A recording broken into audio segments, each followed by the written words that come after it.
malamin tafsirin alkur'ani suka ce 'yan ta'adda ke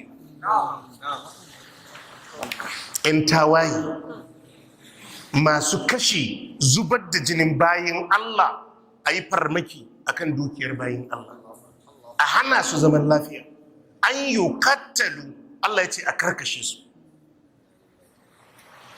ba kuna jin 'yan ta'addan bayan su har live suna fita?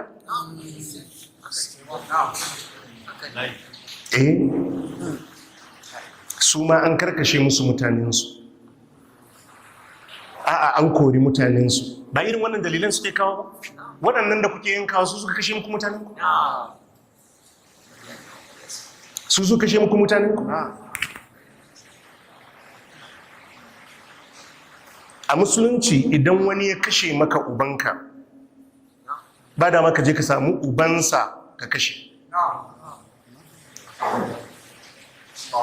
ba da ma mutum ya kashe ma ɗanka kai kuma ka je ka samu ɗansa ka kashe ai wadda ya yi laifi shi ake abin wannan jini da yake hannunku na yara da mata da barrantattu wannan jini yanzu ka iya zuwa ka gaya ma Allah cewa kuma an kashe ku ne yasa kuka kashe waɗannan da suke hannunku kuke gana musu azaba kuke karɓan kuɗin fansa a hannunsu su ne suka kashe muku mutanenku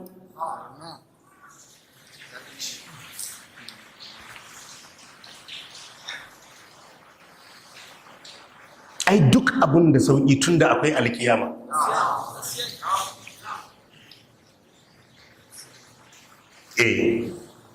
kuma wallahi ina gaya muku idan har akwai a cikinsu wadda wai ya ɗauki makami ne saboda cutar da jama'arsa da 'yan uwansa galibinsu duk barayi ne kawai karka ɗauka wani abu barayi ne kuɗi suke karɓa a hannun mutane idan akwai wadda zafin abun da aka mishi yasa ya ɗauki makami wallahi kaso mafi yawa zallan barayi ne kawai sana'a ce to amma dai komai ai da ƙarshensa duk abin da turji zai yi abin da shekau yayi ne ba zai yi ba ba zai yi ba duk abin da turji zai bi sai abin da shekau yayi ba ya zama tarihi ya zama tarihi a je zuwa dukanmu dai Allahnmu ɗaya amma dai abinda za ka tambayi kanka waɗannan ƙananan yara da ake ƙona su waɗannan mata da ake ƙona su ko yaƙi aka fita yaƙi da ake yi don ɗaga kalmar Allah ana kashe mata a ciki ana kashe ƙananan yara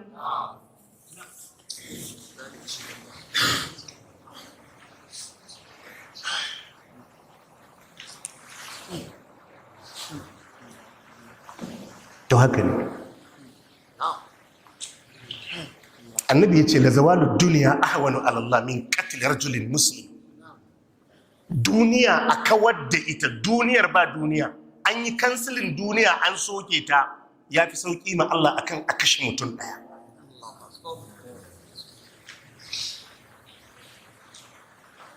mutum ɗaya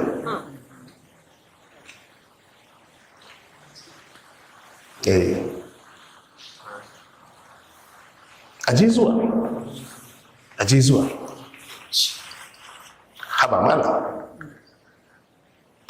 ai sai wataran an wayi gari wadda ya san su ma ya mutu wadda zai ce shi ya san wane ma ya mutu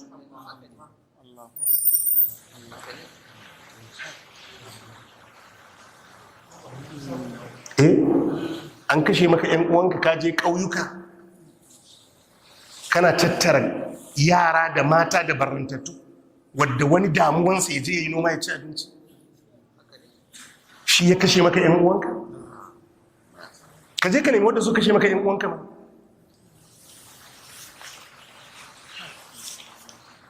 akwai fa wadda bayan sun yi a ƙananan yara ɗiba suka yi suka zuba wa karnuka.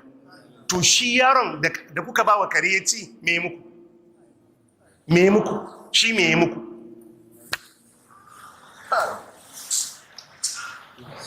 Me muku?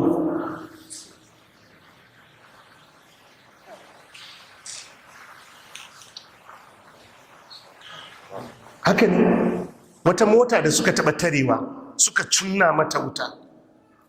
Ai an samu waɗansu da suka rage wadda daga ƙarshe waɗansu sun murmutu. Mata sun fi yawa a cikin mota. Kunna musu wuta suna ihu.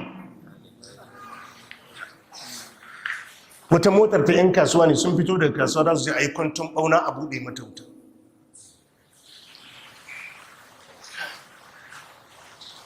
A buɗe mata wuta. Wannan duka cikin al'umma ne. To abin da yake da sauƙin, su waɗanda kuke kashewan bayin Allah ne ba bayin gwamnati ba ne. Shi kuma Allah yana kallo. Ba wadda yake goyon bayan a zalunci wani. In an zalunce su, ai zalunci ne. In an zalunce su zalunci ne, amma ka tashi ɗaukar fansa ka je kan wadda bai ji ba bai gani ba, kuma ka ce wancan laifin da aka makan shi ne ka ɗauki fansa, wannan zalunci ne, ƙarya ne.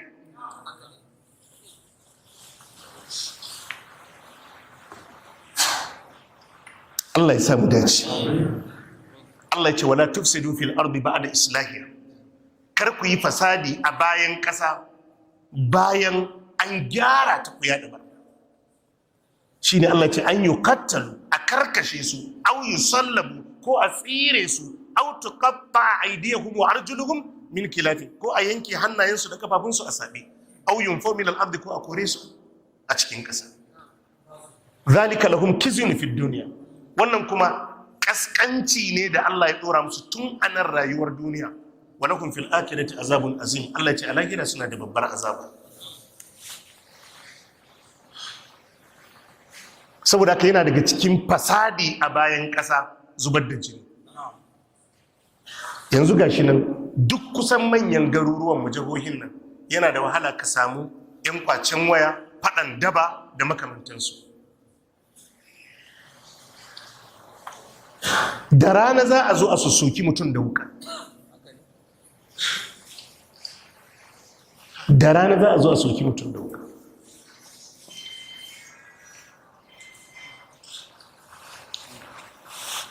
To duk abin da ya shafi jini malam, a laifi abin da ya shafi jini, dama abubuwa ne guda uku.